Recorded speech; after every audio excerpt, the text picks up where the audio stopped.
Hello and welcome to Who Books That with Harrison Greenbaum, presented by the International Brotherhood of Magicians. Thank you so much for tuning in. The last episode, our first episode, was Mac King. We had a very surprise special guest, Lance Burden. It was such a surprise. Mac didn't even know that he was about to come in. So thank you guys so much for tuning in. Make sure you like this post and all their comments and questions that you put in via Facebook and YouTube are things that we'll try to work into this broadcast. But I am so excited to bring on our guests for this episode, guests plural, two of the most incredible people I have ever had the pleasure of working with. You might have seen them as part of The Illusionists on Broadway. They were also in The Illusionist Turn of the Century or Illusionist 1903. They were in Reno, Nevada with the Carnival of Wonders. They were also in The Illusionarium. They did Magic Underground. They were in World's Greatest Magic. They were in World's Most Dangerous Magic. They are international superstars. I love them. I know you guys will love them. So make some noise for Kalin and Jinger, everybody. Hello. I can't hear it either. I can't hear anything. Is there noise? No, I'm just kidding. Oh, I almost had a heart attack. Oh, that's amazing. People are already saying hello. John Chango says, hey, hey. And somebody already said they saw you Easter when it wasn't canceled 2 years ago at the castle. Oh, yeah, that's right. Our home away from home, the Magic Castle. We're supposed to play the castle again, I guess, May 3rd, but I think that's the week they're just supposed to open back up. Unlikely. We'll see. We'll see. Somebody said they clapped for you, so you did get applause, even though you couldn't hear it. I see. It's Morgan. Hi, Morgan. So, guys, thank you so much for joining me. Tell us a little bit about where you are and how you've been spending your quarantine. Well, first of all, we're in our basement right now because it's not exactly our basement. It's our downstairs. She's already correct. We're not underground. Already correct. We haven't even started. Be accurate. What is it?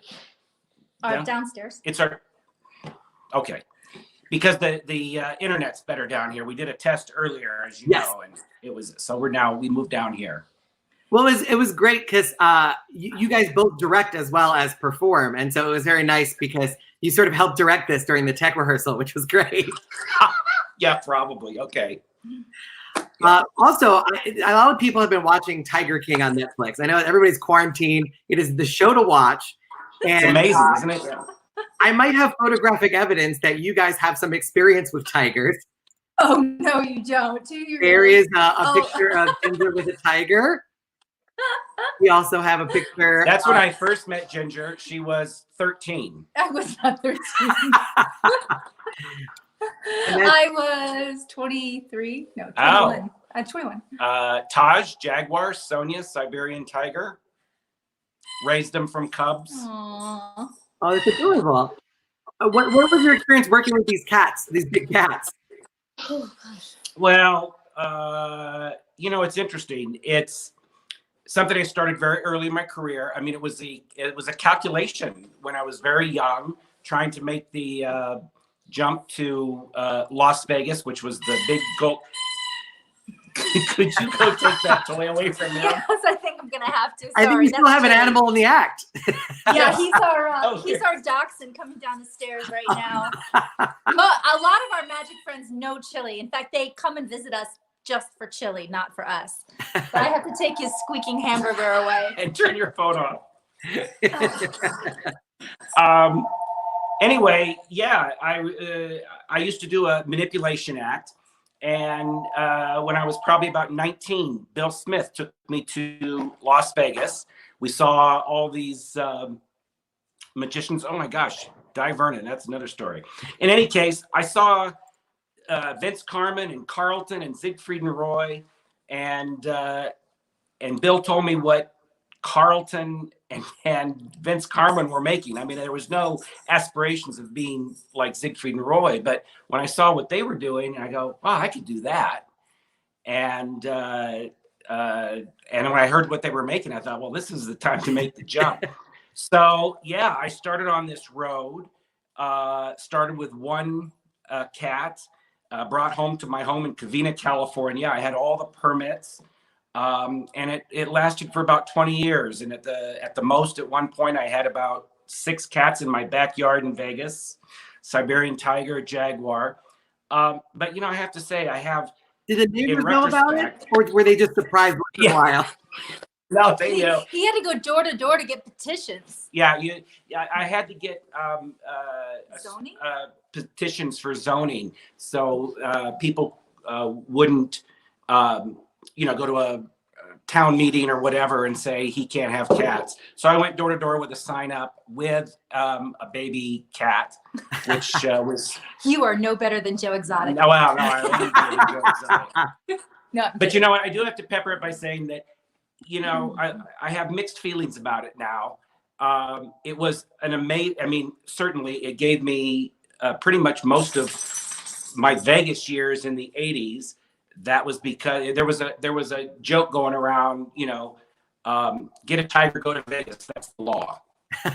And back then that was pretty much the case. So it was fantastic. It was a fantastic experience. But, ultimately it's not something, when we sort of closed the door on that, which was 2003. 2003, yeah, just prior. No, after. Well, no, Misha had just passed just prior to Roy's incident, the incident with Roy Horn. Right. And so we had retired our signature piece because that had become a huge signature piece for us, the Transfiguration, for a number of years. I don't know, like 10 plus years, 10, 12 years. And she had just passed. And so we retired her, and we were just. Well, she retired herself. Well, she retired. We retired the She handed in her paper. I finally found employment. I'm out. And here she is. We decided to close the chapter in that one and not reinvent that. But when the thing happened with Roy, That was, it was a wake up call for everybody. There was a lot of people doing cats, and if it can happen to them, it could happen to anybody. And I sort of felt like, a race car driver. I had all these years without a crash, but maybe it was time to be lucky, close the door on that. And we thought it was going to be a huge problem in our career, but it was really barely a blip. It was really easy to move on. it was like a month or two of, previously booked engagements that we said, hey, we're not going to bring the cats. Yeah. And that was it.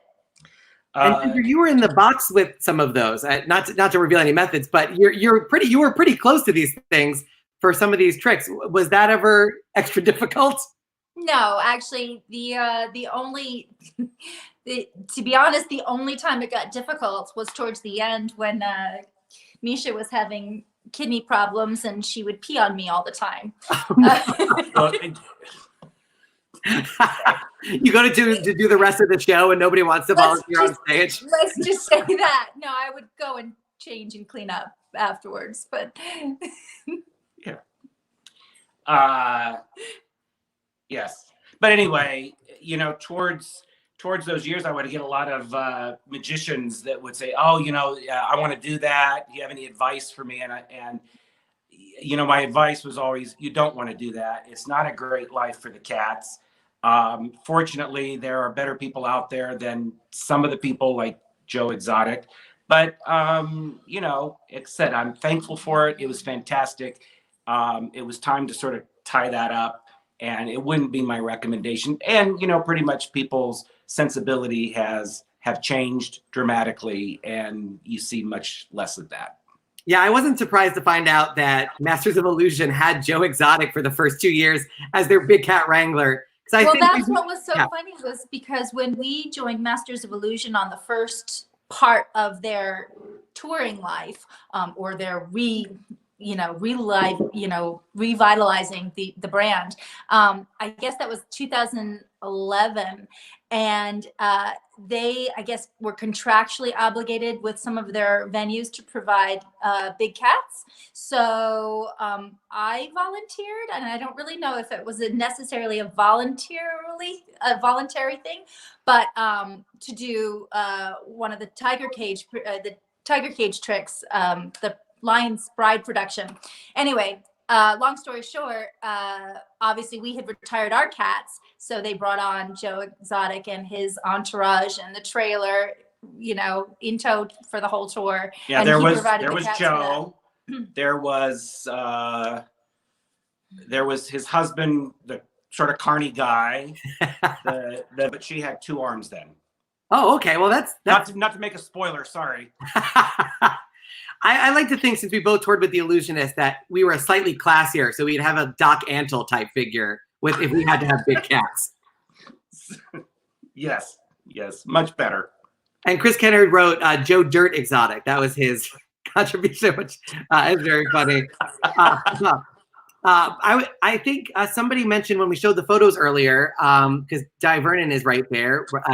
You look like you're trying to photobomb him upon a portrait. You know what? That is, I was 15 there. That was not on the solo one. No, the one with Di Vernon. The one on the right, I assume, is your bar mitzvah picture. Yeah. I was 12 there. The one with Di Vernon, but that was the It's Magic, 1975. A lot of people don't know how freaking old I really am, how long I've been doing this. But at that time, if you were growing up in Southern California, there was no bigger show than the It's Magic. And that's where we went every year at the Wilshire Evil Theater with a full orchestra. It's Amazing? No, that was the Mystics. Oh, okay. It's Magic was it's still the It's Magic. It's still the It's Magic. Yeah. And about a month before the It's Magic, I get a call from Milt Larson. And he says, Mark, we would like you to do the It's Magic. Because I had this new act, the Magical Pool Shark, with pool cues and linking racks. And he says, we want to put you together with Di Vernon as the oldest magician and the youngest magician. And so Di Vernon would come out and he would do his linking rings. And then he would introduce me. And I would come out and do the pool act. And at the end, we would walk on from 2 sides of the stage and shake hands and take a bow together. That's amazing. Pretty cool. Back then, I had almost no idea who he was. What was the best advice he ever gave you? You know what? I don't recall him ever giving me advice. I'm sure he did. But I do remember that, the show was like at 8:00, and he would show up at like 3 p.m, already dressed in his tuxedo, sit in a chair off to the side of the stage, and he wouldn't move until it was time to go on. But it was like holding court. All these people would come, talk to him, show him tricks, and he just held court. And then he would stand up, go on stage, introduce me, and then we had our moment together. Oh, that's amazing. And by the way, everybody can see that you guys are an incredible couple. So I did want to get a little bit into how you guys meet. How did you meet? How did the personal relationships start? How did the professional relationships start? All the details. All the details. But this is yes, we both have this. This is Chris Cox gave us these. Yes. He's a mentalist. He's our friend. Yes, but they're personalized. They're customized. They have 2 of our known taglines. Mine says, "There she is," because that's what Mark calls out to me from the Fire Spiker, and it's something that Chris tagline if you're at our house. Otherwise, you have no clue. And that was perfect timing. For those who are listening to this as a podcast, the mugs say, "I heart Cox." Oh yes, Chris Cox. Chris Cox. Ginger, do you want to take the story of how we met? Oh gosh, it's so boring. People have heard this so many times. Okay. Long time ago. In a galaxy far away. When a man loves a woman, and that woman and man own big cats. No. Island of Guam. The island of Guam. That's where we met. Actually, the year was we met in 1990. At the end of 1990, there was a new performance venue opening up called the Sand Castle. It was a U.S. owned. Oh my God! This is going to take so long. Oh my.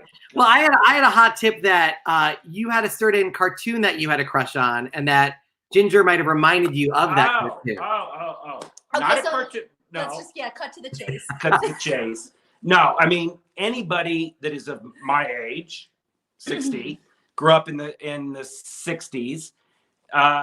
There was nothing bigger than the Thunderbirds. They were puppets. They were marionettes. And they were amazing. And rockets. Long before there was Star Wars, There was the Thunderbirds. Got to check these out online. These marionettes with these really amazing rocket things. Oh, I have a photo for those who are watching along on video. Oh, well, you killed my story.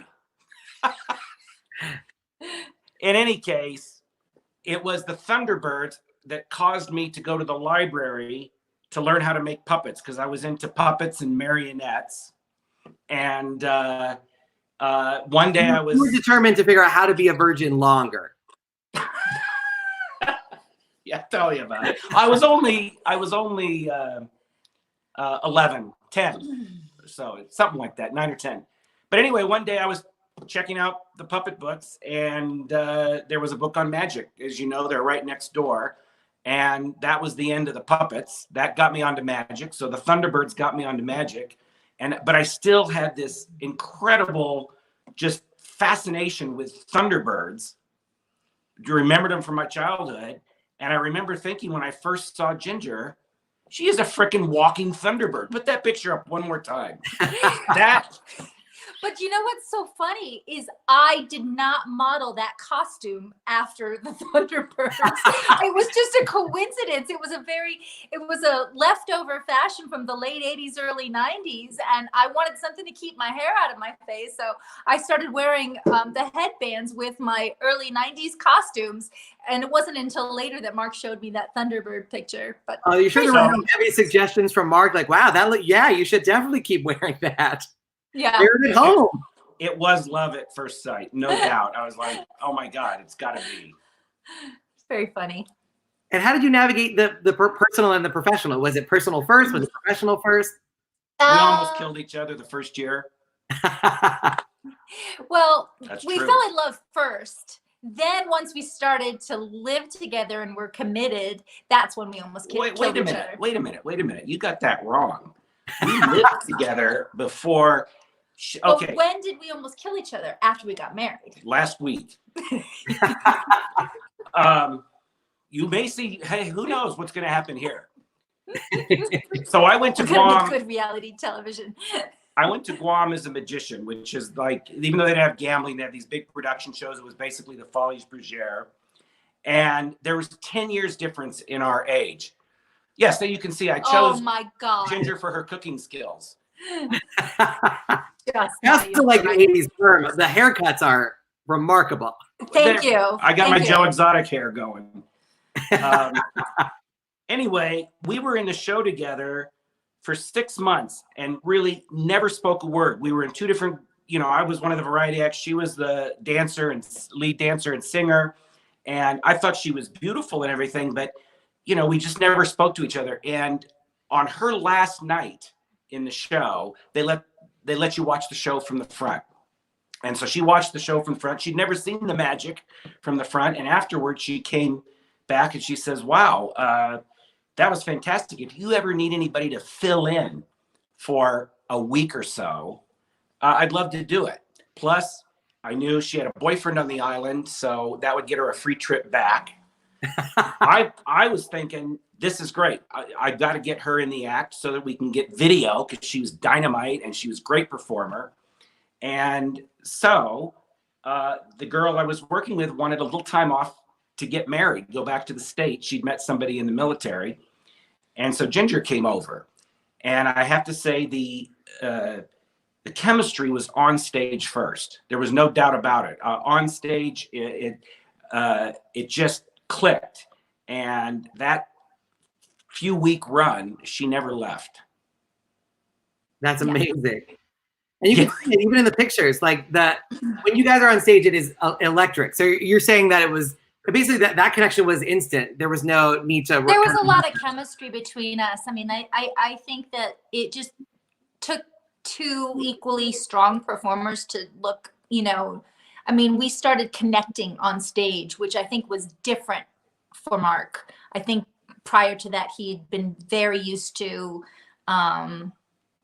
just kind of performing out as a soloist and maybe keeping, a female counterpart slightly in the background. And I demanded more. Yeah, that's true. I just was like, no, you're going to look at me. I mean, no offense. I met him, so I wanted to create those real moments, and they were real, you know. And then off stage kind of just followed suit, because then we'd have these conversations, you know, after the shows and after work, and we'd talk, and I'd really get to know, and his humor, you know, just kind of like took over and made me fall in love. And he was, you know, far more intellectual than any of the guys that I had ever dated prior. That's definitely true. Yeah. And there's a little bit of an age difference too, right?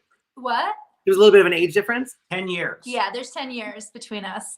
By the way, not to cut you off, but I do want to insert this comment because I think it is apropos. Michael Douglas said, I got into magic because of the world's greatest magic specials. And I thought, if that dude can get her, I've got to be a magician. Oh. I heard that a lot.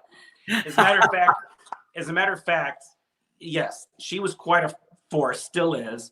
And I remember we were in Guam for a year, and we went from one little 15-minute act in the show to expanding and then doing 2 acts. And by the time we left, we were doing a huge portion of the show, all these illusions. And we went to our first gig together in the States was a show called Castle Magic with Michael Finney and Nicholas Knight and Kinga in Atlantic City. And I remember we had opened that show, and I was walking through the casino, and this little kid like tugs on his mother, and he goes, "Look, Mom, there's Ginger's magician." Yes. I knew from that point on, that's pretty much going to be it. I mean, one of the things, there are a million things that I love about you guys, but one of the things is that you guys are total equals. Like, Sawing in Half can be hard because it's often the male magician just murdering a lady for no reason and then unmurdering her. And when you guys do it, you're talking, which is great. And there's clearly your 2 forces in Ginger. Can you speak a little bit about sort of how you approach being a woman in magic and how your relationship sort of came out of that, or how you use that equality? Yeah, I mean that was a definite choice, but I won't say it was an easy choice to make. I think that's definitely you know, a lesson that I learned kind of unintentionally, because prior to putting that particular effect into our repertoire, we had put several others into our, you know, joint thing, and everything was going in a direction of us being equal, you know, equal time on stage, you know, equal importance, equal gravity, and, you know, the things that we had to take care of. And so when that trick came up as a possibility, it was kind of contentious, I would say, a little bit between the 2 of us, a little bit. I was resistant. She did not want to be the girl in the box. I didn't want to be faceless inside the box. You know, it was too cliche to me. And so we had to think of a way to make it not so. But that was from Joni. She really... Well, the talking part wasn't from Joni, but her pressing to expose my vulnerability was definitely a Joni thing. You know, she's just like, you know, Ginger, you've always been so powerful and strong, and you've only showed one side. You know, every time you step on stage, you know, you're seen as this flashy, fast, you know, force. And what makes you interesting is this other side of you that's just a little bit more vulnerable. No, at first it started as, you know, just authentically meek. You know, I wasn't a good talker on stage. Although as soon as I involved myself into the volunteers, that I let that drive it. And so that became my strength. And so all of a sudden now I turned my vulnerability into something more authentic. And so it really was just an evolution of how things evolved. And yeah, you know, speaking and just holding that kind of, you know, power was just one of those things that we didn't really set out to do it that way, but that's the way that But we were searching. I mean, prior to that, we'd had really good success. Like we'd staged the double sawing. I mean, in searching for balance, what more perfect trick? We're equal, we get to do, but ultimately we learned that wasn't that interesting. two people doing the same thing. And it was through this process with the Leigh-Kalin sawing where we found our places. They were very different. And although Jinger came across as very vulnerable, especially with all these men on stage, anybody that's seen the trick, you know who's in control. Jinger runs the show, but not out of, overt, power or strength or anything, but out of a much more simple, vulnerable, flirtatious, smart personality. And that was a process, and a difficult process that took place over many years. Yeah, and I think I had to ride that line and find out also how to make our relationship come across, and yet also how to make the volunteers look good and not make either the men or their significant others hate me. I had to come up with a way that it was a win-win-win for everybody. Yeah, Morgan referenced the quote, "It's not a leash," which is one of the great lines during that. Where you keep calling it a leash, and then Jinger keeps saying, "It's a strap." It's a strap. Yeah, that was one of the very first jokes I ever threw in. And everything that most of the jokes, it was not her attempt to make a joke. It was her authentic attempt to correct me. Correct. It's not a leash. It's a strap. It's a strap. And then you just pay attention to what works. I mean, my comedy is not a mastermind, writing, achievement. It's all through, just taking a little bit of risk each time. I mean, it's one of my favorite moments, the way especially when you interact with a volunteer, you're always very funny. And even when we were doing it in Kazakhstan, where we were, you learned Russian to talk to them, which was amazing. I know. You know what? That is like one of those personal challenges I take whenever we go to a foreign country. I have to learn how to communicate, even if it's just a few things, in the language of wherever we are, because it's just too important. It's the basis of that whole, that whole effect. Here's what I remember. Two things I remember about you in Kazakhstan. Many things. We really, really got to know you in Kazakhstan. Number one, you had Broadway of Russia. It was a challenge, and you had a very, very tough job, I must say. And but here's what I remember about you in Kazakhstan. Number one, you had no problem eating the horse meat, which was very common there. You had horse meat pizza. I was shocked nobody else wanted it. I was very brave. I would come back from that mall that we were staying next to and be like, "Anybody else want some horse meat pizza? I got extra," and never any takers. Was unbelievable. Yeah, our animal. For a group that loved horses, that had statues of horses everywhere, it was weird that they loved the horse so much and then also ate that horse. How many different kinds of milk did we have at breakfast? Wait. Yes. Bob, who is our sort of illusion technician, was with us, and he likes chocolate milk in the morning. And we come into breakfast, which was beautiful, and he goes, "Oh, chocolate milk." And he takes a big glass and he gulps it down. He says, "Oh, that is not chocolate milk. It was fermented mare's milk."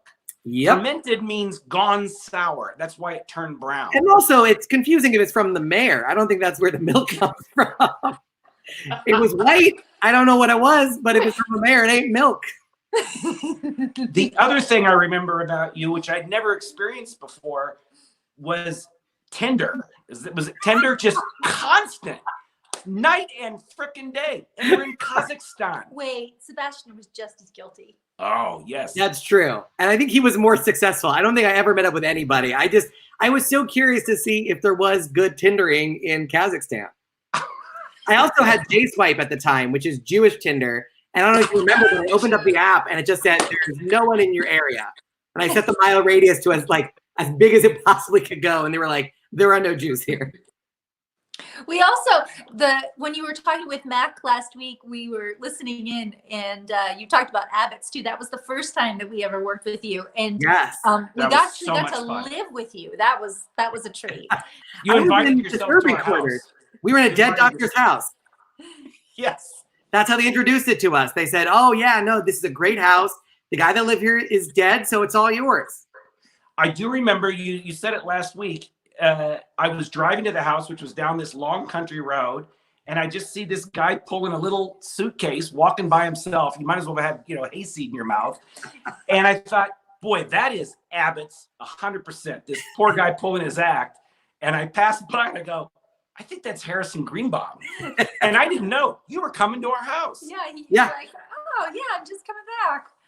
One of my favorite moments, by the way, of Abbott's was I had just done my first set. I think that might have been one of the first times you saw me do like a full comedy set.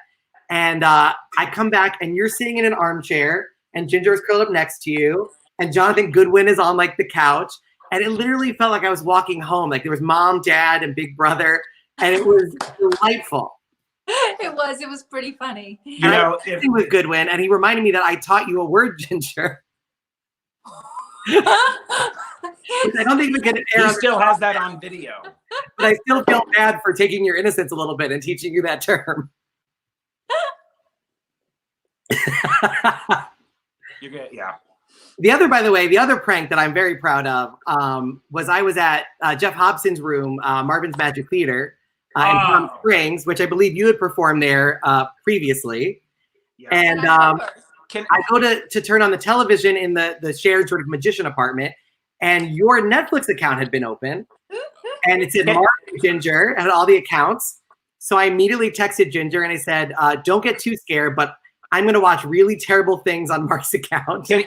Can I now tell it from my side what I experienced? Sure, absolutely. Because I'm sitting down to watch Netflix one night and click on, and first thing I noticed is my Netflix head was changed. I had just the logo, the sign in. Right, I made you Dolly Parton. You made me Dolly Parton. I thought I don't recall doing that. But then what even equally freaked me out was we had a new user. It was a wolf's head, and it said Jonathan Pendragon. It was a dragon. I put a dragon's head for Jonathan Pendragon. Oh yeah. And the reason why I didn't tell him was because I was on tour that time time. So that was like in February or late January. When was this? Yeah. Mm-hmm. Yeah. So I had just left on tour and left him by himself. So of course I didn't have a chance to tell him yet after you messaged me. So he discovered it on his own. No, I didn't. I think my Netflix has been hacked. Yes. And I said, yes, it's Harrison. Yeah. I also like that these Netflix hackers knew specifically to mention Jonathan Pendragon. You can imagine, I was so baffled. I was so freaking out about it. Good, great joke. Great. But I knew Jonathan. I go, is this a joke? I go, I need to contact Jonathan. Anyway. By the way, Jessica Jane Peterson, who did Marvin's Magic Theater as well, wrote, I saw that too. I thought to myself, quote, I'm finally making it. The Kalins were logged into Netflix here too. So you were logged on. You helped a lot of magicians get through that week. Apparently. That's so embarrassing. That's sweet. By the way, speaking of Jeff Hobson, there was a Facebook post on the Academy of Magical Arts, the Magic Castle. They said, what is the best show you've ever seen in magic? That was the whole question. And the number one response was Carnival of Wonders. It was a great show. And by the way, we have a question about Carnival of Wonders from a viewer. Let's see if I can add him in. There we go. Hello. Oh, It's surprise guest Jeff Hobson. Jeff? Hey, everybody. Where are you? Where are you sequestered? Palm Springs. I'm actually in La Quinta, California, and I'm getting my my internet from the hibiscus tree. So that's how I get my internet. And we're having fun here. Hey, you know what's happening? You want to see some real magic? Take a look at this. You got to put it back to me for a second here. Take a look at this.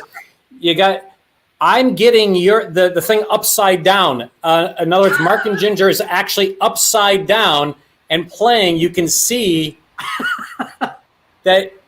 Yeah, that's how I'm getting you. You guys are I don't know why they're upside down. Isn't that weird? Is that how the people who are in the comments, if you guys can respond, if you're also getting it upside down, please let me know. Just Kalin and Ginger. You're fine. I'm fine. Kalin and Ginger.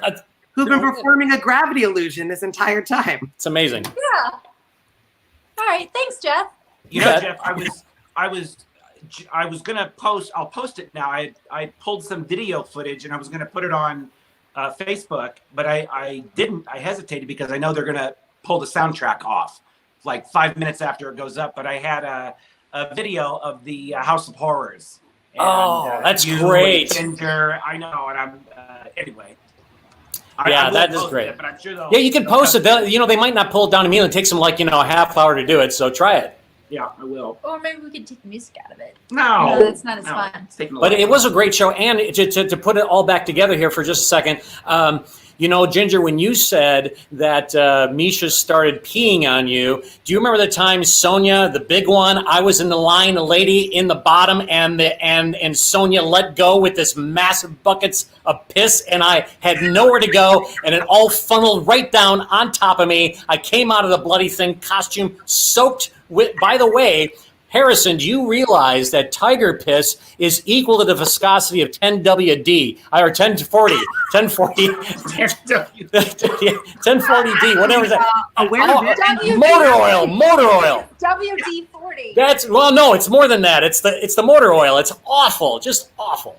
What do you think the Tiger King used the whole time? What is that? What do you think the Tiger King was using? I don't know. Any longer.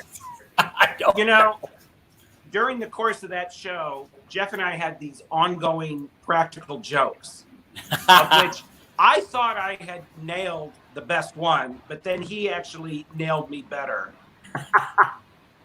Jeff, briefly tell the one.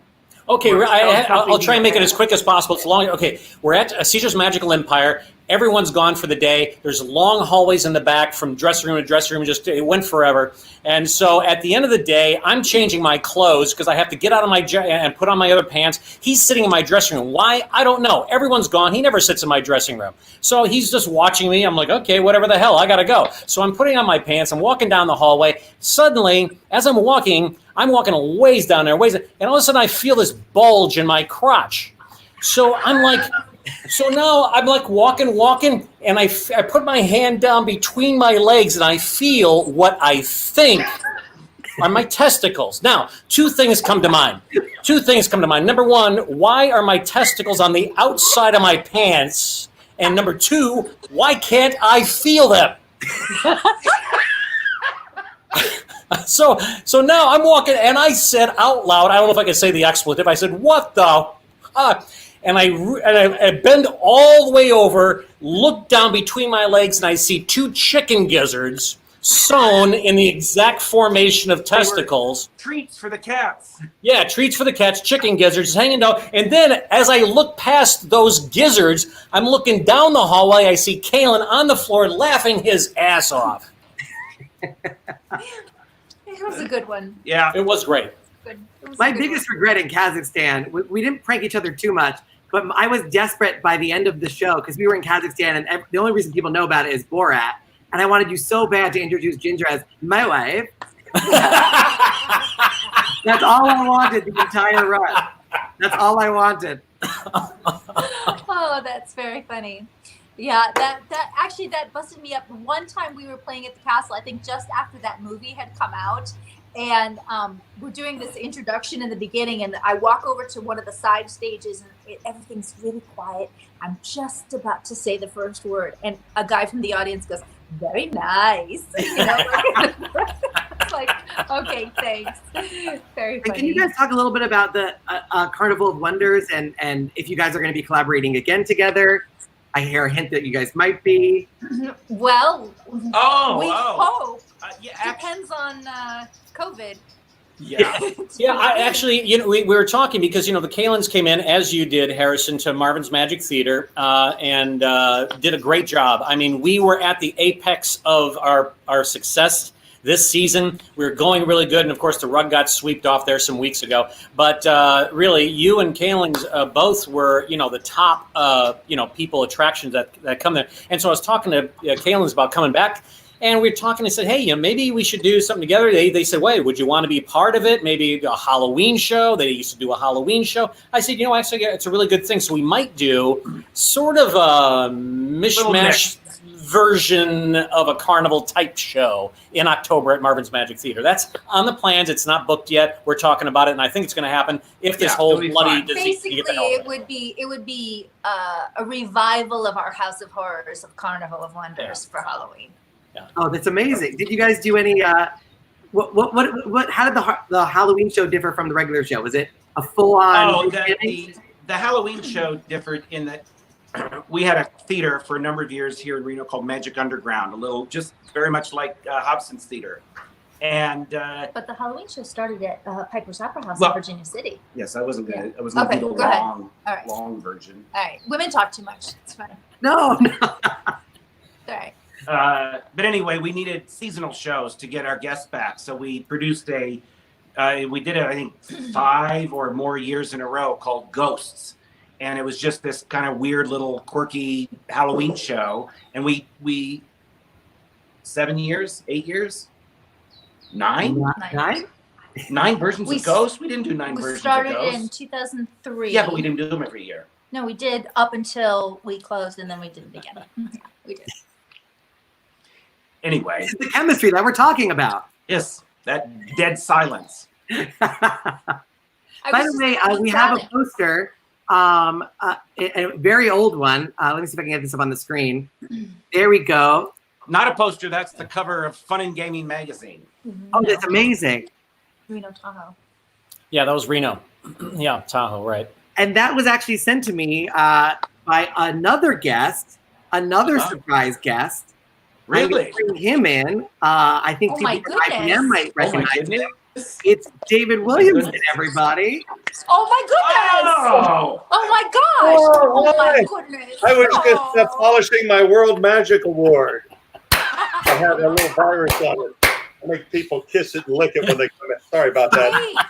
You guys probably have one of these, I'm guessing. I've got 4 of them. I've already sold them on eBay. Okay. Ginger's got to go get her. Look at her go into the dungeon. There she goes. I don't have any of them, but I did just pay Tony Hassini, so I'm expecting a box to come Oh. in. I refuse to pay Tony Hassini. I will not take part in that. Did anybody here get a Tony Hassini award? No. Good. Yeah. Oh. You accepted it? Oh my God. Well, Hell yeah, I sure did. When they did this broadcast, they only had one of these made. What? Those are awards. Where's my award? And they go, well, you don't really get one. You don't really get one. That's right. Caveney goes, get back in there and steal it. So I went back in backstage and took it. You know what I did? I sat in the producer's room for 4 hours. I said, I'm not leaving till I get one of those. Yeah. And they sat there and they just looked at me. After a while, I said, well, I'm going to stay here for another 4 hours. And I went, all right. Yeah, so they gave me one. That's the only way to get one. This one's the year 2000. You guys did too. World Magic Awards for Carnival of Wonders, Best Magic Review. There's that one. And then this one is in 2008. World Magic Awards Magicians of the Year, Kalin and Jinger. That's that one. Okay. There you go. And which one's yours? Was it? Here is the bottom of yours, because Ginger, yours have very nice bases. Yeah. It fell off the base. What happened to yours? It broke. It fell off and rolled across the floor. I have the base. Hey, I have a question for you, Harrison. Sure. What was a bigger culture shock, Kazakhstan or Kalin? Equal, I would say, to each other. Great horse in both places, right? Yeah, I mean, Kazakhstan, the joke I had was they're 70% Muslim, and we were with the illusionist. So I said it was very easy to perform that because, we'd have assistants, people would disappear, reappear in the audience, and they're all in burqas, so it's a very easy trick. Yeah, exactly. Contortionist. She's there, just trust us. Yeah. I've been going to Kalin since I was 12, my first magic convention. So, yeah. Wait, didn't you compete against Lance or something? Lance and Mac and I, and we all came in first, second, and third, 1977. Who was first? Lance. Okay. Lance was first, I was second, Mac was third, and for 3 years I tried beating Lance, and I never did, so I said I'm not doing doves or manipulation ever again, and I just went into comedy magic, because I said if I can't be the best, I'm not going to do it. Oh, there you go. I'll be back. Ginger, that's... what does that say? It's upside down. For families. PG-13 is upside down. It is. Yeah. Well, as Mike Havey says, sooner or later, everything passes through Kalin. Yeah, there you go. You know who gave us these? Mike Mode, right? Yeah. Yeah. Yeah. Mike Mose. Actually, that was what I knew was a Magic Town. Was Mike Haveney and Tina and Rob Zabrecker were also there that weekend. Yeah. And We did the cemetery tour with them. Oh, it was, and I missed it because my show was the day of the cemetery tour. So I went to the VFW, and the guy who gives the tour, this guy Al, who's awesome. L the only. Al the only, yeah. So he said, "Oh, were you on the tour?" And I said, "No, I missed it. I was getting ready for my show." And he had a bottle of whiskey and he poured it in a glass. And he said, "Come with me. I'll give you a tour." It was 1:00 in the morning. We did it by flashlight. And he said, "When this glass is done, the tour is done." That's right. And it was incredible. We did the best magic trick there. At the VFW, they used to do a close-up show every night, or the weekend, one night, big close-up show. And the performer's back was to the big plate glass window, which was out on Main Street there behind you. And I got up and I go, "I need to borrow a $100 bill."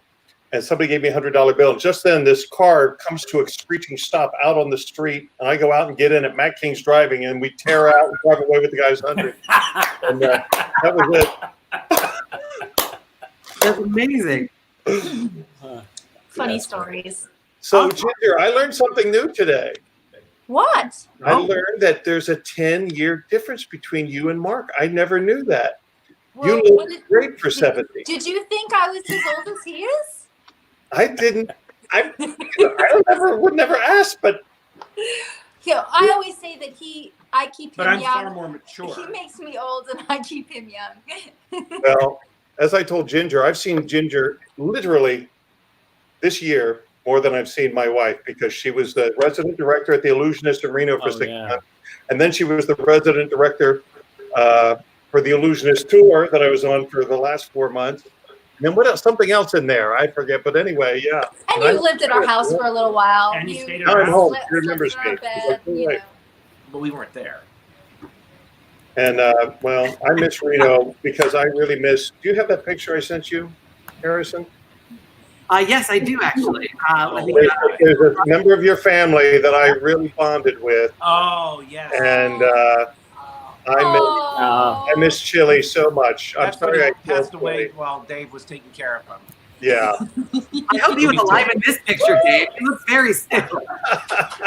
I couldn't get the spring to go all the way in, so I gave up on that. That's amazing. So Jeff, I'm so excited. I'm opening next week at Marvin's Magic Theater with. Yes, you are. Yeah. Okay. Can I tell you? You see this guide here. This way to what? I can't figure out which way it is. Anyways, the guy right here, David Williamson. He's the only guy. He's the only guy who is never frickin' available. I've called him, tried to get him in, no, be too busy, doing the illusionist. What are you doing now, David? Huh? How much did it bring? He's cleaning. What are you doing now? His closet. You're getting COVID on my. It's actually a COVID medical grade clown nose, which is nice. God. So That's kind of. How does everybody have a top right next to Inside the everybody? clown nose. It's come down to that. Are you gonna go get a mask or some green gloves? Oh my God. So All right, how do we lose control? Jeff, are you in? No, you're not. That's not Detroit behind you. You're in Palm Springs. no, I'd be ducking bullets. No, this is not Detroit. This is La Quinta, California, where Marvin's Magic Theater's at. If you'd know if you were there. We were coming there, to Palm Springs, the tour before everything. Yes, that's correct. You were just in the I think next week. I think April 2nd. I thought, or something like that. Now what do we got going there? What's Is that a half mask? what the That's like a hell? reverse Phantom. Because Phantom is supposed to cover up his face. That's the reverse Phantom of the Opera. What the hell? I don't know. One of the fun things about doing this on webcam is that a lot of people have their laptop on their desk. So we find out very quickly what weird shit everybody has on their desk. Circus 1903 elephant. You want to go down? And everybody who's on this right now has been in the Illusionist in one version or another. Yeah, I know, exactly. Reunion. But I think I'm the only guy that started it on the very first day and ended it 7 years later in the same theater in the same day, New Year's Where? Eve. Really? Oh, that's Sydney right. Opera House. We did start Oh in the my same gosh. theater. Jeff, Yeah. did you do it That's right. 7 years straight? Yep. Unbelievable. As straight as he could. Yo, of course. You know what I'm talking about. Relative. Exactly. It's relative. No, it's funny. Hey, come on. You've seen it. Hey, I think The Illusionist has probably done more for positive and magic than just about anything, obviously, other than maybe, some television specials. But I mean, when you see magic live, I mean, there's nothing better when it's well done. And so I think it's ushered in the golden age of magic. When you started, did you have any idea it would be still going 7-8 years? Did you have anything that this is really good? This is going to be a worldwide phenomenon? No, because you don't know. Everyone. Well, when we were first there, trying to do ensemble pieces wasn't really all that easy, because all of a sudden they'd say, "Hey, we got an idea. Why don't all of you guys do cups and balls?" The director said, "Okay, look at you go ahead and do the routine, and I'm going to go take a cigarette break." And he leaves us. You don't leave 7 magicians to make up a cups and balls routine. You just don't do that. So, but he tried, and so we gave it a shot. But overall, yeah, it's a great. But nobody knew that the show was going to go the way it was. Well, the only reason that I was invited to join was because of those guys up in the corner right there, Mark and Ginger. That's right. We worked together. No. We worked together in Athens. Yes, and you said you told me about Simon, and you introduced me to Simon at Magic Live. Here's how it went. The Illusionist was going gangbusters. It's just astounding. And they decided that they needed second companies and that they could have more than one touring. And they were able to fill all the spots. But it's like, what are we going to do about the Hobson spot? And I said, there's only one person out there that's going to be able to get in his own way fill that, and it was Harrison Greenbaum. Exactly. Yeah. Actually, 14 at the time. Dave was trickster number 2. Dave was the second trickster ever. That's true. Yeah, but I've made a pretty good career out of being the poor man's Hobson. I have, and I'm thankful. Like, to be in his shadow. I followed him on cruise ships. I followed him to the Illusions. People go, "We can't get Hobson." Are you available? I've made a living for the past 12 years. After we closed our big show, Carnival of Wonders and all that stuff, we went the opposite way. We had this huge theater, a Vanishing Jumbo Jet. We got this little place called Magic Underground, 160 seats, 90 seats. We put it together, and we're really proud of this place, put this whole show on. And afterwards, we'd meet people, and they'd say, "Where's that comedian Hobson guy?" It's like, perfect. By the way, one thing I should mention, and I have a great picture to show, so I can't not mention it. But David, when you were in 1903, they put a big old mustache on you. Yeah. And I know Mark had a mustache on you. What's that? I think Mark also had a mustache in 1903. Yeah. We should have 2 different 1903s, though. Yeah, we stole ours from Mark. I don't know if I've ever seen Williamson with a mustache, but I do have a photo of Mark with a not staged mustache. A very real and very intentional choice. Let's see it. That photo. My Netflix buddy, Jonathan Pendragon. Yes. Exactly. What are you guys actually doing there, by the way? Yeah, what is happening? You mean physically doing? What kind of game is that with the dog collar? I thought they were doing a live-action reboot of Double Dragon. Wow. That is early Spellbound days. They kept popping those top buttons, like the top 5 buttons. They just they're weak. So you need a better seamstress, you guys. Yeah, what a weird version of Romeo and Juliet with 2 male leads. Yeah, weird. Bring it on, guys. Keep it coming. How long did you have the real mustache, Mark? Well, it's funny you should say that, because I started my career in the pool act with a fake mustache. Then he went into porn. Yes. He's required. And then I tried to grow one in my Vegas days, and it was mostly penciled in. I cannot grow body hair at all. So Not true. We worked in this together. We shared a dressing room. David and Mark, did your mustache ever fall off during those shows? Yes, it Yes. did. Yes. What's the recovery? There is no recovery. When you're a comedy Children magician, cry. They go, what the? But It I doesn't- turned into a gag. Dana Daniels told me the same thing. Yeah. In 1903, he had to wear one. But it was all through Australia. I didn't know how to put one on. I didn't have a high quality one. Finally, when I got to LA, there was a nice makeup lady with a TV station, and she showed me the proper way to do the mastic, and it never fell off for years after that. But that first 3 months in Australia was falling off almost every show. And it turned into a gag. I kind of look forward to it. Show where Rick Thomas's started to fall off as he was doing the watch bit in the parlor section of the show, and he just busted up. It was right out of. So when we were photographing for Illusionist 1903, before the show had been created, they brought all the magicians to a studio. Rick is going to hate me for telling this. And they kept trying different mustaches on him, but they were too small because Rick's a big guy and it didn't look right on him. So one of the makeup people had a merkin. I knew you were going to say that. I'm You're out. going to have to look that up. Children, don't Google that. Don't Google it. Please don't. They trimmed Don't Google it. a merkin. Now they're all Googling mustache. it. And if you look up the 1903 poster with Rick, that's a merkin. Wow. Somebody's commenting that I have a Educational. beard and that Jeff's is in the house. Who's in the house? That is Oh, fantastic. Somebody said everyone had a mustache malfunction. TJ. Oh, TJ Oh, said everyone had a mustache mouth. Yeah. And Ginger, you started off in doing the act, and now you have been doing the directing role. I know also, Mark, you've been a creative director.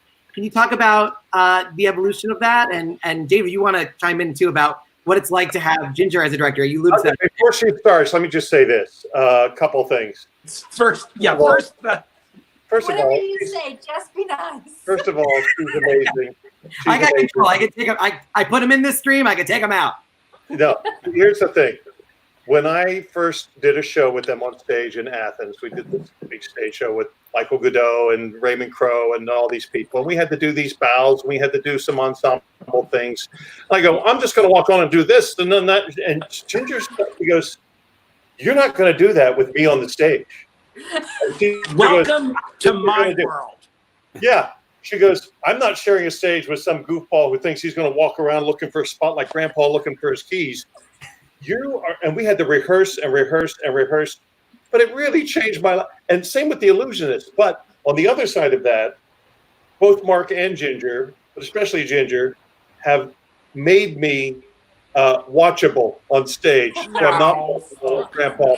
Please. No, so many Okay. great notes and stop. As and Jeff, breathe as and Hobson look would and say, all the forget, things forget. that don't come naturally to a close-up guy, all the stagecraft, and I tell anybody this, I credit Mark and especially Ginger over the years, giving me so much coaching and So much input. Way being a too, director. way It's too true. much credit. Way too much credit. That's for sure. True.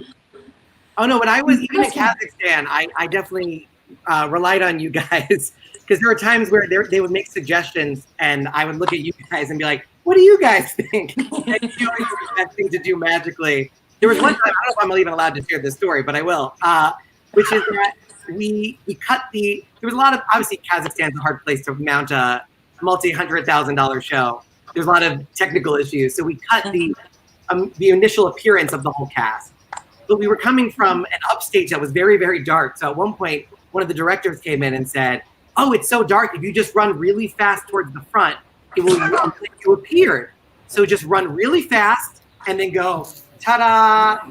And I remember I just looked over to Mark and Ginger and I was like, I'm pretty sure they're going to handle this. Oh, I remember that. That's Yes. yeah. By the okay. way, I did. It ended up fine. I did use that as an opportunity to find a photo. So there is the. Oh, Aw. Oh, yep. You Yep. see how bushy that thing is. That's a 1970s Merkin. Oh, man, I got to leave for a bit. So I'll be funny. back. But yeah, with Ginger, Whose dog is that? Jeff's. No, not even mine. It's the neighbors.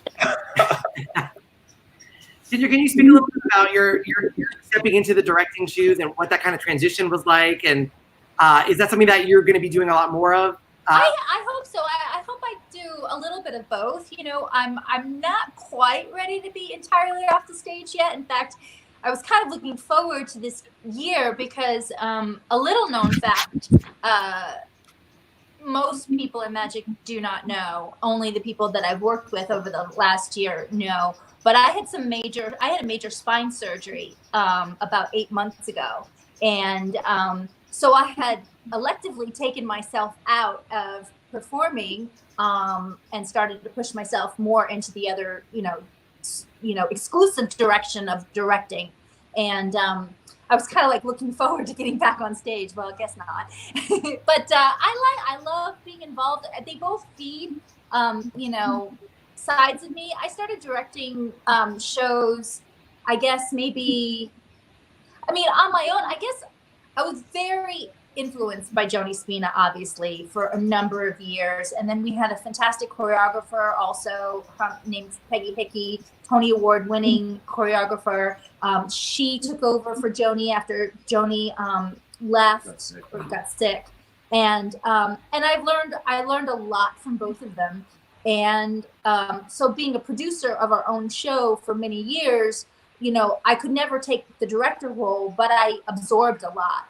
And then someone came to me and asked me to direct their shows. In fact, it was Brad Ross in 2014 and asked me to, I think it was a recommendation from Jim Steinmeier. And it was the first time I had to take a show from script to stage. And that was like, what? I was scared to death. And I managed to successfully do it and then build upon it, every year. And then I just sort of paid more attention to the directing. And so when Illusionist came around, we joined the Illusionist back in 2012, kind of early on. And every year, we've been working with the Illusionist for, I don't know, 8 years. 2012. Yes, yeah, whatever. And just every single time it would go, they kind of like wrote me into a different aspect of the production. And so I think it was just sort of a natural progression. So I was actually really thrilled when Neil said, hey, do you want to, do this, and the first one I actually held the title for was the Illusionist Experience that was here in Reno. And it was convenient because I was having this surgery. And it was like the best, easiest cast I could have asked for. Basically it was the same cast that I just left on, that we were just doing the U.S. tour together with. It was Honjun Kim, Chris Cox, Dave Williamson, of course, Valentina Zima, and Jonathan Goodwin. Crandall was in there too at some point, right? Crandall. Oh, Crandall was in the Reno show. Yeah. Yeah, that was the only swap was Crandall and Goodwin. Yeah, but it was really fun. So it's actually, dare I say it's easy. It's an easy job for me. Well, you make it look easy. What you're doing is incredible, both of you guys. The first time I met Mark and Ginger, real quick, it was in Atlantic City in whenever it was, 1990, whatever. And you were on the stage with Finney. Oh, yes. That was the Castle Magic. Oh, gosh, yeah. Yeah. And he invited me to come see the show. So I came out and he did his set. And he comes out and sits at the table with me. And it was a matinee. And it was all a bunch of old ladies. It was a blue hair matinee, right? Bunch of old ladies. And Finney goes, Mark's going to probably introduce you from the stage. He likes to do that, but no guests. And I go, why? I do close-up magic. It was before I did, I was like nobody. And I go, why does he do that? Because he's very nice that he just does that, So Mark starts making this speech like, ladies and gentlemen, every once in a while we have special guests and professional magicians. There was just a bunch of old ladies who are going, what's he talking about? So I hide under the table with Finney, sitting there at the cocktail table. I get under the tablecloth. And he goes, David Williamson, everybody. And the spotlight swings over. And there's Michael Finney, who they had just seen on stage, kind of going like this. By the way, is in the room. He's just there. Wait, I saw him. He was just there.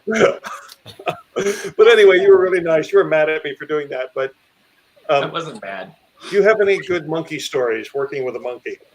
None that I can speak to in public. I know a bunch of them Yes, that you've told me over the years. Do you remember at Abbott's when I messed with the soiree slightly? We were Weren't you doing the final slates? night. You were Saturday night, and as in some of the Illusionists, we had the right before the second half, when the second half begins, right after intermission. There's the soiree sequence where there's the living room, and it's beautiful, and every magician does something visual. And we built the set out of whatever couches were lying around in the Kalin High School gymnasium, and we had some of the stagehands acting as waiters and pouring champagne glasses, and it was very refined. And obviously, you guys were very classy. And I had run out to the 7-Eleven and hidden Budweiser 40s throughout the couch and set. And so while you were performing, while everybody else was performing, I was chugging 40s all throughout the production. And I don't even think I knew that till just now. I commit to a bit. That's why people kept laughing at weird moments. But I commit to a bit, and I drank at least 2 of them very quickly. And I'm not a big drinker.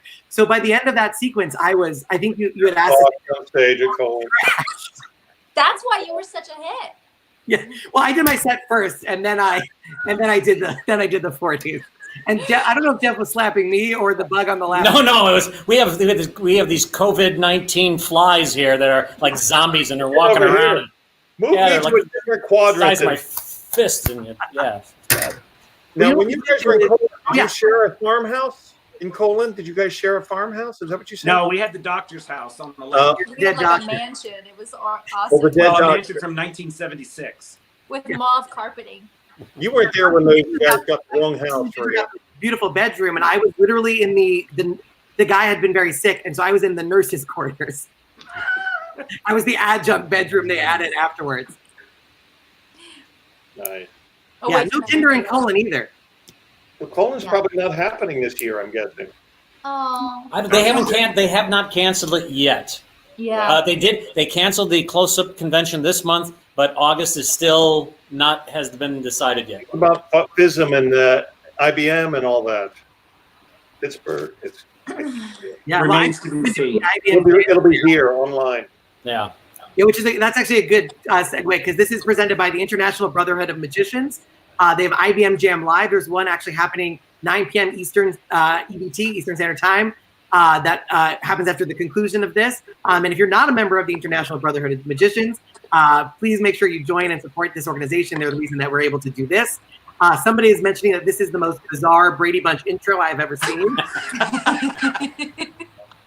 Somebody said nobody told Kalin what's happening yet, which is probably true. They are a little bit behind. So There's probably Michael get in 2030. Hi, Michael. Hi, Mike. Michael Mode. Yeah, great man, Michael Moody. He gave me the best card ever. But if it's okay, I guess if David and Jeff, you want to share one more story, and then we'll do Kalin and Jinger, and then we'll bring you guys back for the finale. Okay. So you want a story for me quickly? Yes, a story Okay. about Kalin and Jinger. Okay. About Kalin and Ginger. There's too many of them. There's too many of them. There's believe me, it goes on and on. How many? The tiger backstage. Remember the Tiger King? If you did see it, and I just saw it the other night. The whole thing where they guard whatever piece of meat you got, and you can't take it away from them. Thanksgiving, Joni Spina had a big Thanksgiving thing. Brought the turkey over. Said, and Bob said, who was an animal caregiver, said, "Oh yeah, let's just give the carcass. Let's give the carcass to Sonia." There it is, and so we did, and of course the don't go near it. Well, they thought she was going to eat it within a couple minutes. 2 hours go by, still hasn't, and now we got to do a damn show. And now this damn tiger's got this. Oh, you ain't moving. And so we had to trick the tiger to get it to let go of the carcass so we could do a damn show. So there you go. That's enough. Jeff, but quickly, Jeff, could you tell the most anybody ever got me on a practical joke was the one with George, who came to see the show. Don't you remember that? You do this to me, and I still can't remember the story. And you tell I don't. You know the story, and I do remember it when you tell me, but for some reason it escapes me. You're talking about the one where they pretended you were. Yeah. He said there was a guy that came and saw Carnival of Wonders over and over and over and over, and he said, I was thinking maybe we should, like 100+ times. Yeah, 100 times. We should invite him to the top of the Hilton and have a drink with him. But I think he had only been seeing the show a few times at this time. But there's that guy again. So Jeff says, why don't you come up and have it? Sure, we'll do that. We go up there, and it's me and Ginger and Jeff and George and a couple of people, including Bob. And, he said, to Ginger, you were amazing. Oh, my God, it was great. And Bob, the way you handle those animals is great. And I'm waiting to hear, I think Mike Mode was even there. Mike Mode was Igor. Yeah. And everybody got complimented. And I typical performer, I said, that thing with the Black Panthers that I did. And he looks at me and goes, were you in the show? Yeah. And I didn't know Jeff had set this up. And I'm like, yeah, the magician out there with the, and he goes, no. This went on for like 30 minutes. And I keep trying to, reintroduce myself into the conversation so this guy can figure out who the frick I was. I was up there the whole frickin' time. You were steaming. You were steaming. You took it hook, line, and sinker. That's hilarious. Completely. I get to see it. Yeah. Nailed me. Oh, that's amazing. And while we have Jeff on, we can plug, you're doing your own live stream, hobsonschoicemagic.com. That's how please go on to there. There's a little link that says sign up, and once you sign up, you'll be able to get the email that tells you when it's going to be. It's going to be actually, I think, April 1st, coming up just 2 days. So take a look at it and do it. Yeah. And David, do you have a story that you'd like to share? I don't have a story, but I will just say that when I lived in Reno for 6 months, these guys saved my life. Thank God they were there. We became good friends. I learned more about them than I really wanted to know. But you spent a lot of time out by the fire, though. Outside. We did. We had so much fun and so many great lunches and chats and lots and lots and lots of laughs, because a lot of people don't realize that Mark is a very twisted individual. Am I right, Jeff? Man, the twisted is gets. Nobody more twisted. Really? Yeah. Really? Yep, like a freaking corkscrew, man, like a corkscrew. Thanks for inviting me. Bye, guys. I love you guys. I miss you. Stick around in the green room because we'll bring you back in. And if you want to follow David, it's Williamson Magic. That's his Twitter, @Williamson Magic. I don't do anything. I will tell you, Bill Kalush is going to be starting up his university again, and I think I'll be on there teaching some magic, and we're going to do some free stuff too, I think. Oh, so, amazing. Check out conjuringarts.org. Well, thank you guys for being our surprise guest. We'll bring you in towards the end. There we go. And by the way, for your there's did we lose? There's my very real and not imaginary girlfriend using the bathroom. She exists. They didn't get to see her because we were in close up. But your social media, Twitter, we have Ginger Le Snaps, and Instagram @GingerLeigh, Leigh. And if anybody needs to connect, fax is the best for me. Fax, yes. We'll put your fax number up at the end of the broadcast. Okay. I got to change the role. And as we wrap up, if there are any questions for the people who are watching live right now via IBM's Facebook or on the YouTube page, please put those in the comments. Sorry? They've all fallen asleep. No. Oh, no. This has been, actually, the number of viewers keeps increasing. I think people are having a blast. Somebody said, thank you all. Marty said, thank you. Hi, it was great listening to your stories. Amazing entertainers. Aww. We have Michael said, something strange happening in your pants. That was the reference I think we got to. Yeah, there's not time for that one. Sorry. And towards the end of the last interview, we asked very similar questions. These are questions about magic and how you feel about magic. What if there's one thing that you could change about magic to make it better? What would you do? If there's one thing to change about magic? Yeah. Oh gosh. Oh. You want me to jump in with something? Yeah, you jump in because I'm thinking. Okay. I think the first thing that comes to mind is just originality, and has less to do with about copying or doing disservice to somebody, and more the disservice you do to yourself. When you just look at something and copy it, it's not great for you. It's not great for the audience. It's certainly not great for magic, which I think we need to be really respectful for.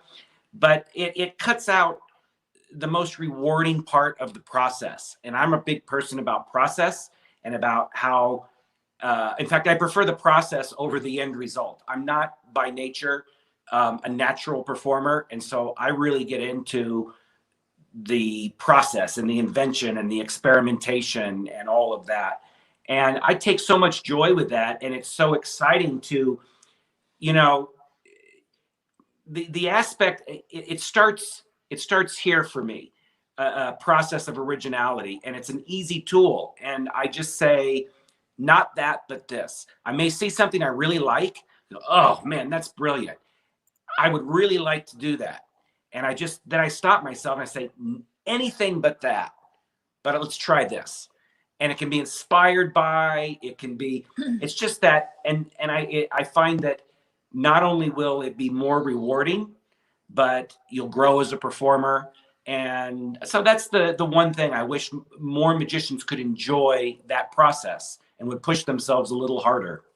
Yeah, and along those lines, I think that would be the only thing. I mean, recently I'm pretty proud of, I mean, I've gone back and forth. Sometimes I've thought magic, you know, I've been in magic for 28 years. And when I started, you know, magic had to win me over, because what my opinion of magic as an art form was pretty hokey, you know, to be honest with you. I really thought all I had really seen up until I'd seen Mark was, you know, some birthday party magicians, you know, little things here and there, some, you know, some card tricks and stuff, and just nothing that elevated the art form, nothing that was truly entertaining, or nothing that was challenging. But when I saw Mark and when I first started becoming involved with magic, I put it at this standard, like, I have to be really good because I don't want to mess this up. You know, this is so special. This is so important. So I guess if there's anything that I would want to preserve about magic, is that, you know, when you're regarded at a very high level, so you strive for a certain level of quality to the magic that is presented, because I've discovered by watching, you know, being on the other side of things, obviously my short stint as a director, you know, I've seen a lot of magic, and sometimes it's not really magic. They call it magic, but it's either magic or it's not, you know, and it's a really easy way for it not to be magic. It's either magic or sad juggling. Yeah, it's just not. So I think I would like to eliminate, I'm not saying that we can't all learn from, you know, mistakes, but I'm proud in this day and age that there's so many people doing such great magic out there, that I think we're at a you know, a high point in the art form. So I just want to keep it there, you know, and just keep reminding, you know, everybody, including ourselves, to regard it as a very high art form. You know, also I have to say, I mean, Jinger, through her whole career in magic, has been revered and respected. She's probably the only person, one of the few people in magic. If you said Mark, people wouldn't know who you're talking about. Mark who? Mark Wilson? Mark what? But all you have to do is say Jinger, one name, everybody knows.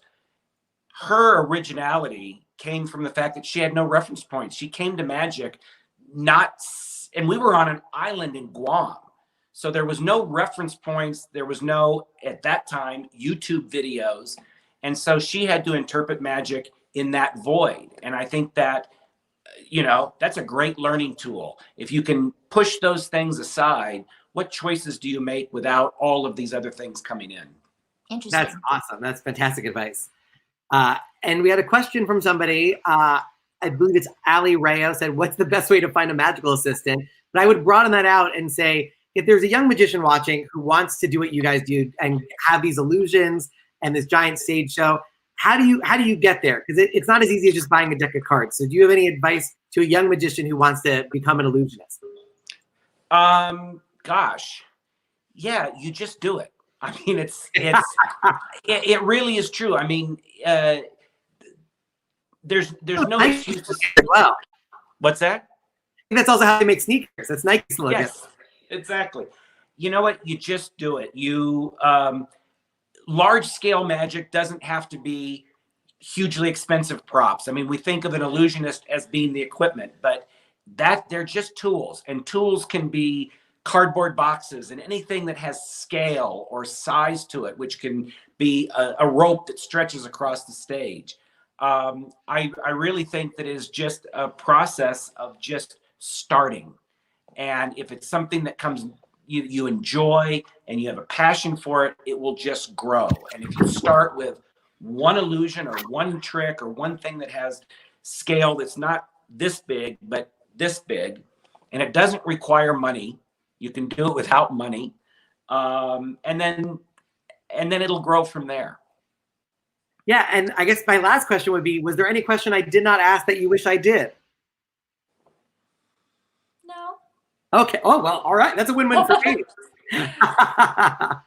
Somebody actually asked the question following up to what you just said, which is, what's the best approach to have a residency? Central place, open to the public to buy tickets a few times a month, etc. Well, the business has changed quite substantially from where, I mean, the most important thing is to perform. Just do shows. I get people that ask me, well, how much should I charge for my illusion show? And I said, well, you're starting out. You should do it for free anywhere you can do it. It's that experience. Believe me, if you put your focus into the passion of the work and of making good magic, and those other things will come. They will be like magic. They will just come. I started, as a lot of people did, with a theme park show, The Illusions of Mark Kalin at Knott's Berry Farm, 1981, I think. And that was I four was shows. 5 years old. Yes, I was 21 at that time. But it was 4 shows a day, 5 days a week for what started as a summer and went longer. It was that amount of shows that got me to the next level, which was that somebody flew from Vegas to take a look at this kid at Knott's Berry Farm. And then before I knew it, I was, at that point, Las Vegas was the big dream. But just like I say, I think you can create a theater anywhere. I saw something a few years ago. I mean, I hope this applies, but I was walking into Rayleigh's Market here in Reno, and there were 2 kids standing at the door to Rayleigh's, and they were stopping people as they were going in saying, hey, you want to see a trick? Some people were like, no. Other people were like, sure. That was an audience for them all day, every day. And I thought, that's a fantastic thing. Just go out and do it. And the other stuff will come. But I think as far as the direct, you were very nice to me, by the way, while I was doing that supermarket gig. You could not have there. Who's booking that? Who's booking that? Who was that? I got a free avocado at the end of every shift. What? I got a free avocado at the end of every shift. That's funny. I just think that's funny. I just think that is good joke. Yeah, that is funny. Yeah. People they ask, how do I get the chance to perform? How do I get a residency or whatever? And sometimes I think it's the motivations have to be flipped a little bit, because I know a lot of performers who love performing, but it's not about them. It's about how much does your audience enjoy the time, so I think it has to start there. You have to think, how good of an experience can you create to make people want to be with you for an hour plus or whatever. That's the gauge, that's the barometer, that's your your gauge to test it at. Not how do I get to perform? How do I get to have a residency? It's not about what do you have to offer. Yeah, it's not about the fact, yes, we all love to perform, but why do we love to perform? Is the motivating factor, I think, is different. Some people just love to show off. They don't necessarily like to share, and it's a different thing. I can remember just a couple days before we were launching Carnival of Wonders on its first show. And we were in rehearsal. Joni was standing next to me. And, we had a background in magic and illusion and cats and everything. We'd had that in the show. And then we had partnered up with Jeff Hobson, who had this amazing, humor in all those years. And we had scenic designs, beautiful stuff. We'd invested money. Jim Steinmeier we had all this stuff. And I remember Joni and I were watching a rehearsal, sitting there, and I go, I hope this show's worth $29 ticket or a $21 ticket. I hope it's good. Yeah. And I hope I wasn't confident that we could hold their attention for an hour and 16 minutes with all of that. And it did. But it was still about, I hope it's enough, and I hope it's worthwhile, and I hope people are challenged by it and entertained. Yeah, my guru, who I turn to for advice, I don't know if you know her, but her name is Taylor Swift, and she said in an interview that when she walks on stage, the difference between a good performer and a bad performer is the bad performer walks on stage and says, "You're welcome," and the good performer looks at the crowd and says, "Thank you." Yes, exactly. Well, and there's also the very famous, often used quote, what's the difference between a amateur and a professional magician? About $10 a week. No, 2,000 shows. 2,000 shows. Ruined it. Can't end on that. My timing sucks. No, it was great. Michael Douglas, by the way, said, gave me advice on my supermarket gig, which was don't fight with the Girl Scouts since that's their territory. Yes, exactly. And, one final question, if we can make it short, is an anonymous person asked me to ask you about the Don Wayne story. Which Don Wayne story? It was ask him about working with Don Wayne. Well, first of all, I can't make that quick, but I will make it quick. And there's a billion Don Wayne stories. But gosh, we lost Don way too early this past year. It was sudden and it was unexpected. He was absolutely brilliant. One of my great joys of the last, say, 5 or 6 years was that I was able to pull Don into The Illusionist as a consultant. And that put Don and I side by side for many, many projects. And I had known Don for many years and gave us a chance to reconnect. And he was just absolutely brilliant. And, I remember he used to say things that were just so simple and basic and very much like, you would say, very much like a hick, because he came across that way. But I remember he said to me, we were driving, and he said, he goes, the road to good, strong magic is good, strong magic. Freaking brilliant. Yeah, how do you become how are you a good comedian? Be funny. Exactly. So anyway, I have a million funny little Don Wayne stories, but he was just a treasure and a brilliant man, and unfortunately, we lost him this past year. Oh man, well, that's a very nice tribute though to a wonderful person, and thank you guys so much for doing this. Thank you. All the people are thanking you and sending you applause emojis and recounting wonderful times where they worked with you or got to see you perform. Oh, I can't wait to work with everybody again. I know, same here. I know, isn't it weird? Do you remember when crowds were a thing? Yeah, do you remember that? Way back. I'd also like to thank our special guests. We had Jeff Hobson coming in from Palm Springs. Hey, I'm happy to work with anyone. Thanks, guys. Polishing the awards. Polishing his balls. Yes. There were a lot of balls in this broadcast. There usually are around us. There usually are. Sorry, another inside joke. Paul DeBeck will get that one.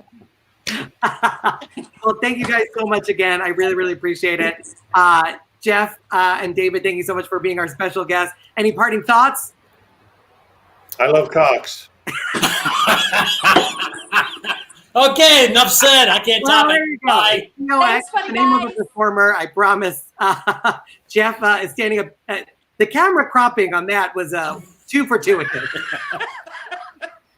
By the way, He's there's a pleaser. He's a pleaser. Paul who says I take offense to all of this. Oh. Yeah, he does. You haven't met him yet. Yeah, I know him. Good man. Hi, Eugene. Oh, that's awesome. Well, thank you guys so much again. Jeff, thank you so much. David, thank you so much. Obviously, Mark and Ginger, Thank you, I love Harrison. you guys This was a so, blast. so much. And I know everybody who meets you loves you just as much. Thank you so much again. And hopefully I'll talk to you guys soon.